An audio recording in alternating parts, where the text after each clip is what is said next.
અત્યારે છે ને ગેસના બાટલાની અછત છે ને, ત્યારે નાસ્તા પાણીની લારી રેસ્ટોરન્ટ ચલાવતા લોકો માટે ખૂબ મુશ્કેલી થઈ રહી છે. કારણ કે નવો નિયમ અમલમાં આવ્યો છે. કોમર્શિયલ બાટલા એટલે કે તમારે જે મોટા બાટલા જોઈતા હોય ને એનું તમે કનેક્શન માગો ને તો એમ કે તમારો જીએસટી નંબર આપો.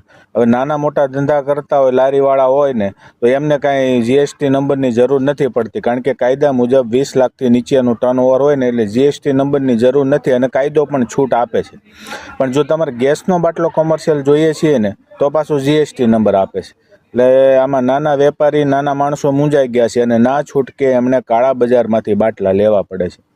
તો આ નિયમ જે છે ને બંને બાજુ વિરોધાભાસ છે. એક બાજુ ધંધામાં તમારે વગર જીએસટી ધંધો કરવાની છૂટ આપે છે, પણ એક સામાન્ય તમારે ગેસનો બાટલો કોમર્શિયલમાં જોઈએ ને તો જીએસટી નંબર માગે છે.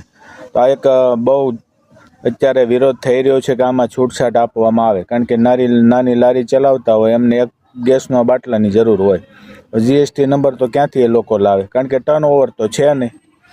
તો માટે સરકાર આના ઉપર ધ્યાન દે એવી થોડીક વિનંતી છે, જેથી કરીને નાના માણસોને મુશ્કેલી ઓછી પડે. આમે પણ યુદ્ધના વાતાવરણને લીધે ઘણી બધી વસ્તુઓની શોર્ટેજ થઈ રહી છે, તો સરકાર આના ઉપર પણ ધ્યાન આપે એવી વિનંતી છે.